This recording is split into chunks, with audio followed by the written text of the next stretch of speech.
Alright, good morning, good afternoon, or good evening. Depende kung unsa nimo na time na tanawan, no? Ang video discussion on the subject CDI-6 or fire protection and arson investigation. So, in this video discussion, continuation ra ni siya sa ato ang na-discuss last time where we talk about the classifications of the materials nga naalagi gitawag nato nga combustible materials, napoy gitawag nato nga flammable materials, and we also discuss the classifications of fire, no? So gi-classify nato ang fire based sa iyang cause ug based sa burning fuel. So when we say based on the cause, so naay tulo. It is a natural fire ba kaha? It is accidental fire ba kaha? Or is it intentional? So diha mosulod si arson when we talk about intentional fire. And when we say the classification of fire based sa mga fuel nga nasunog, so naa siya gi-classify siya into 5. So we have class A for the ordinary combustibles, and we also have the class B for the flammable liquids. So take note ana. And we have the class C, which are those anything a plug in, no? So more on electrical. And then class D is for the combustible metals, and then class K is for the commercial cooking equipment. So make sure to take note in anak na. So this one. Now, adto ta sa stages of fire development. Okay? So naay mga factors nga angay natong i-considered when we are determining kung unsa naman ni siya nga phase sa pagkasunog. Okay? So as you can see, first nga angay natong i-consider are the amount of time the fire has burned. No, unsa na ba kadugayan na sunog? Then the ventilation characteristics of the confining structure. Kana. And the amount of type of combustibles present. Okay, so those are the factors that we need to consider para kay bawtaon sa nani siya nga stage or sa nani siya nga phase. Now, natay gitawag class nga progressive stages of fire. So ang fire class na siya stages, na siya phases. So kada stages na siya unique nga hazard nga pwedeng mahitabo, so kailangan gyud og agaran nga responses. Okay? So, importante nga nakasabot ka ani nga stages kay para effective ang firefighting, ang fire prevention ug safety planning. So, naatay tulo. So, we have the incipient or the beginning phase. We also have the free burning phase, the next phase niya or the next stage, and then the smoldering phase. Okay? So, ito siyang tagsa-tagsaon class para jud mas masabtan ninyo. So first is the incipient or the beginning phase. From the word beginning. So mo ni siya ang initial stage sa fire. So at this point, so naanay enough nga fuel ug oxygen nga makakreate og fire class ug makasustain sa combustion. So ang flame ani nga stage is typically small pa lang. So kana makita ninyo diha sa kanang illustration, gamay pa lang ang flame nga imuhang makita diriya or localized pa ba. So ang production sa smoke ing ani minimal pa pud, no? So sa may angay buhaton if naa pa ani nga stage, naa pa ani nga phase. So kani nga stage manageable pagid kay ni kay gamay pagod, no? So kay para ma-extinguish na nato, pwede pa na nato sa gamitan og fire extinguisher, no? Makontrol pa nimo ang fire at this early stage or early phase. What will be the possible risk if naaani nga stage? Of course, kung dili nimo ma-address dayon, dili na nimo ma-extinguish dayon, kana nga gamay pa lang nasiga, gamay pa lang nasunog, then mo escalate gid na, no? Mo proceed na siya sa iyahang next stage, which is ang free burning phase or gitawag natong the growth stage. Now class, unsa may naapod diri ingon diha, the phase of burning in which materials or structures are burning in the presence of the adequate oxygen. So gitawag sab ni siya nga growth stage. So ako nang gi-mention. Wait, I'll try to write it down if pwede ba ko makasuwat. Pwede yan.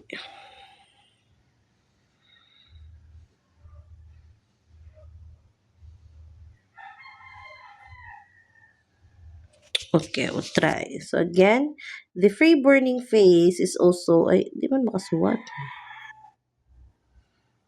Hmm? No, wait.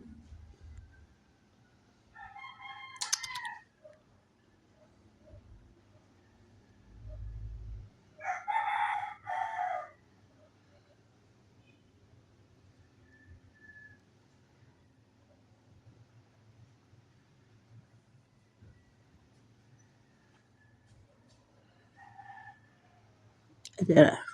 Okay. So, gitawag sab ni siya og growth stage. Okay?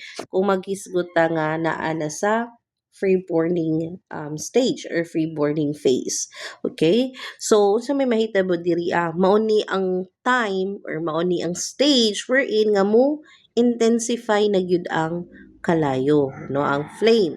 So, ang fuel o ang oxygen diri are consumed na, paspas na siya nga nagmixed.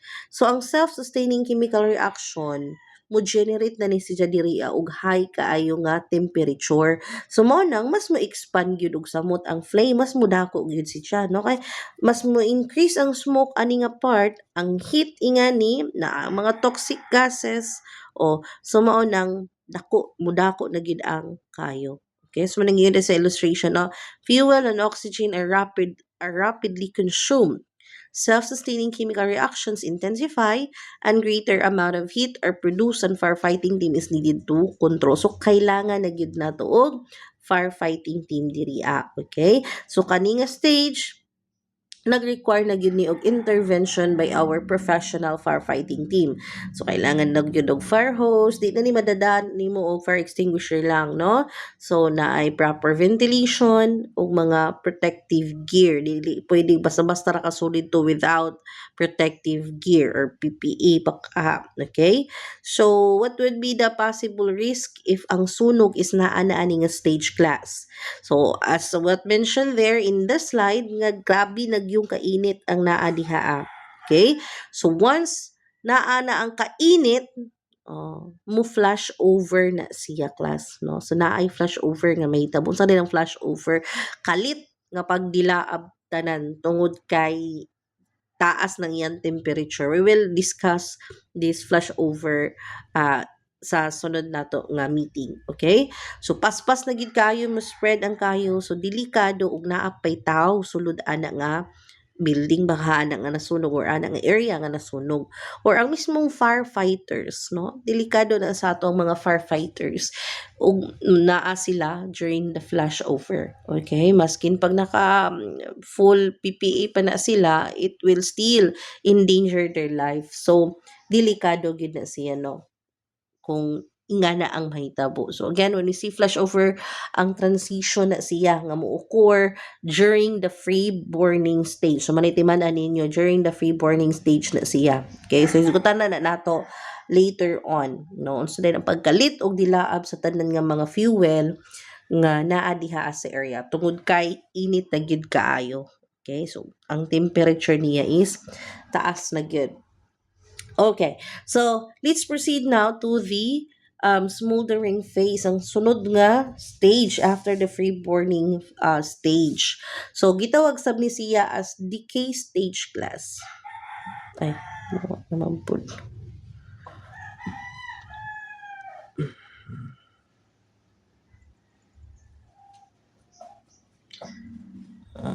Decay. Okay? So, when we say smoldering stage, so ang final na ni siya nga phase, final stage sa pagkasunog. So, ang may tabo diri ako, no, ang flame, wala na gyud, no? It will be ceases, but na ako na mabilin nga mga smoke. Okay? Excuse me. And heat completely fill confined room. So magsugod na ko og ka-die down ang fire tungod kay wa na oxygen, na consume na ang oxygen. So typically mga below 15% by volume na laman. Okay? So ang combustion class or ang pagsiga ning hinay na pero ang iyang chemical reaction pwede ning mimpadayon gihapon basta kay naapay remaining nga mga fuel. So naa diri ma-accumulate ng mga aso, mga hot or mga toxic gases. So naa na diri sa smoldering phase na. Okay? So yun daha sa picture, when the chemical reactions result in reduction of oxygen to less than 15%. So as what I mentioned, no. So diha na mga aso na lang may magpabilin. Okay? Pero napaghihapon na kanang init, no. At the same time basta naapay fuel then mana, pero wala na ang flame, ning die down na ang flame. Okay. ah So, kaning sa stages of fire development, so importante nasabtan nato ning nga stages kay importante maligini sila sa fire investigation and fire prevention. So, kani ang general nga stages, okay? So, kani si Ja is gitag sa tagsag yun niya. Okay? Kutob sa ma-decay. Unsay naaan nga stage. Okay? So, puhon-puhon, if kaluyan, you will become a firefighters or investigators. So, we are not just looking at the fire class as a single event, but this is a process, no? Proseso ni si Ja. So when we say proseso ni si Ja, of course, if sunog at gani ang atong hisgutan, it involves kuan through distinct nga mga stages lagi, no? So kada stage na si kaugalingong characteristic, naapo si kaugalingong hazard nga pwedeng mahitabo. Okay? So ang stages of fire development, kung unsaon pag-develop ang kalayo ang sunog, na ay lima. So naatay ignition, na ang growth, na ang flashover, fully develop, and also decay. Okay? So to siyang sa tagsaon. In the ignition, so this is the initial stage sa fire development. So naako na diha ang four elements of fire tetrahedron that come together and combustion begins. So initial stage ni siya. So mao ni ang starting point, diha pa magsugod. So mao ni ang moment kato kunong upat ka elements of fire tetrahedron, which is ang heat, the fuel, the oxygen, and the self-sustaining chemical reaction nag-uban. So mao nang mag-start ang combustion. So, this could be a tiny spark pa the moment nga mo start ang fire or ning overheat ang imuhang mga appliances, ang charger sa imong cellphone, ang pusporong gidagkot sa kandila kana ignition ang tawag ing ana class. Okay? So, mao pay pag-start. Growth, so unsa man pud ang naa nga stage. So, pagka man atong ignite, na nasa growth stage. So, mao ko na niyang stage of fire development where the fire plume begins to form above the burning fuel, drawing air from the surrounding space into the column. So, once gani nga mo ignite na, man naka sa ignition no, so ni-ignite na, the fire starts to grow.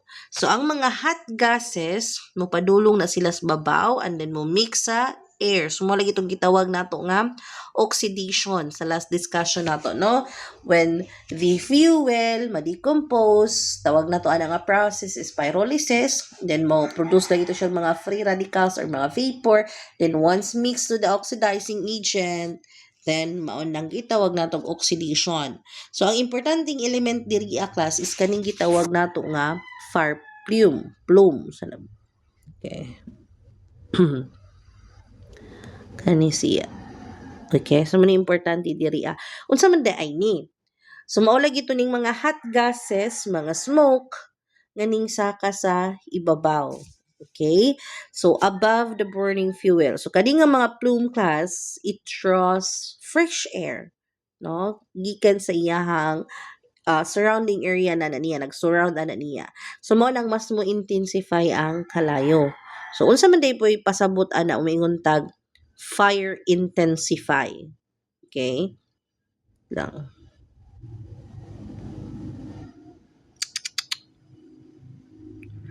Fire intensify. Sa kaliyot.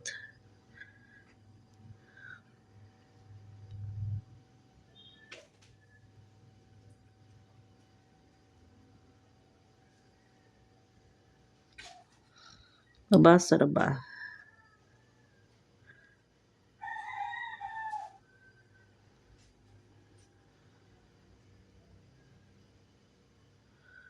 Intensify everyone is active. Okay. So, sa pasabot nga na. So, mo lagi to ning init na jud kaayo, no? Ang flame.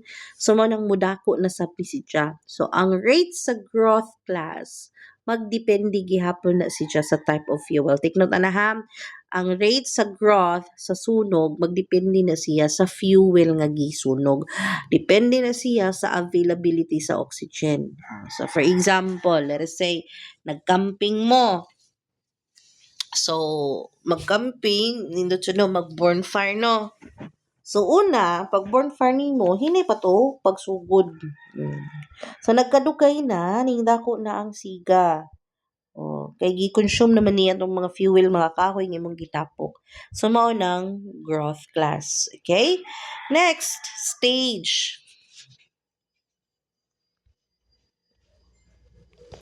Okay, so the flash over.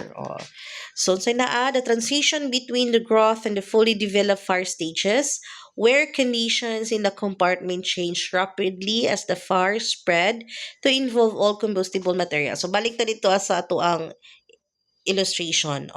Diri sa incipient stage or the ignition mo pa pag-start, hanto ning saka, ning growth, wait lang. Ay, dun sa ning saka siya, growth, and ning fully developed, so na diha ang, ning flash over, so in between mani with the growth and the fully developed, so mo na ning flash over, siga tanan. So mo na siya, si flash over. Balik ta dito.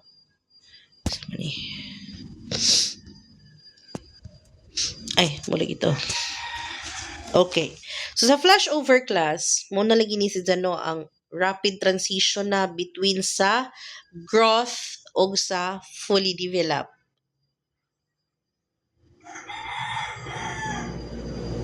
So between ani nga stage class. Okay? So, ang flashover class, di ba, ako na ning gi-explain ganihan, no? So, actually, na ko'y video nga ipakita ingani sa ato na lamang next meeting, no? Para dun mas masabtan unsa di ay ang flashover. So, again, kung mag-flashover class, dali ra gyud kaayo na siya, no? So, it will just take seconds lang gyud. So, muna di jud magkumpiyansa jud, no? So, ang umantaw ra ba jud, moingon na ba, dali ara na og daw, kay dugay mga bumbero ning abot, no class. Actually, dali ra gyud kaayo na, basta naa na ing ana nga stage. Okay? Ang imong timailhan nga naanay mahitabong flashover class is katong dense black smoke. Okay? Wait lang, so what?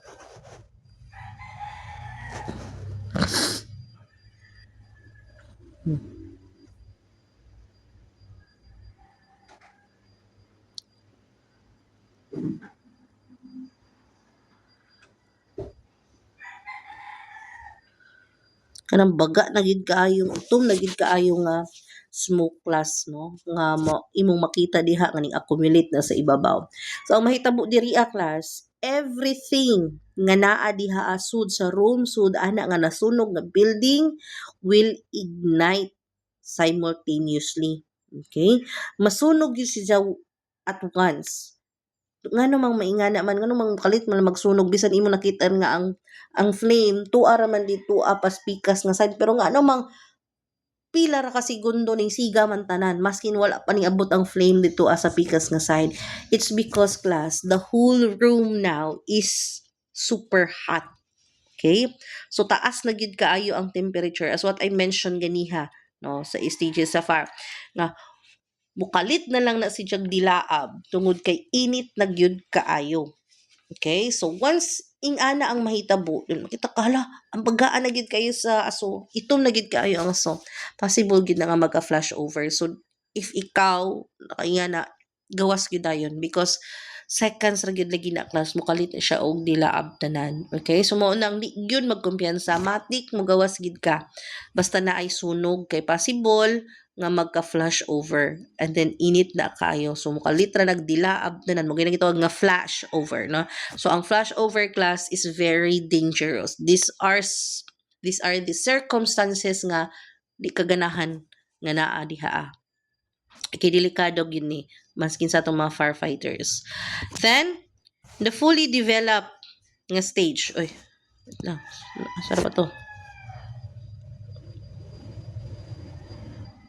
Okay. So, the fully developed ang sunod nga stage. As the stage of fire development where all the combustible material in the compartment are involved in the fire and the fire is at its peak intensity. So, kaninga stage pod class, tanan ko ng combustible material. So, sa lagay ito ng combustible material nga itong giskutan last time, mauni sila ang mga material nga kailangan pag muabot ana nga specific temperature para mo siga. Okay?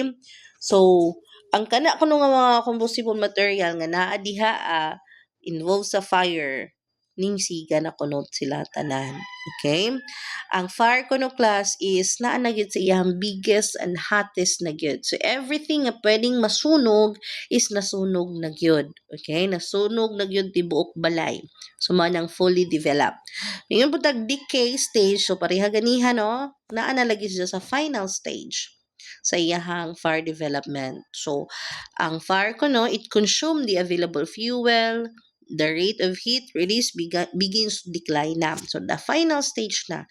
So, eventually, ning decline na ang fire, na-consume na gyud tanan. Okay? So, ang fire kuno, it starts to die down na, nahurot naman nimo, na-exhaust, ay, nimo naman, nahurot naman pagkasunog, na-exhaust naman ang fuel, ang oxygen. So, kana, wala na isunugon pa. So, mauni siya ang life cycle sa fire class. And understanding ani nga stages, ani nga phases, it will help you predict the fire behavior.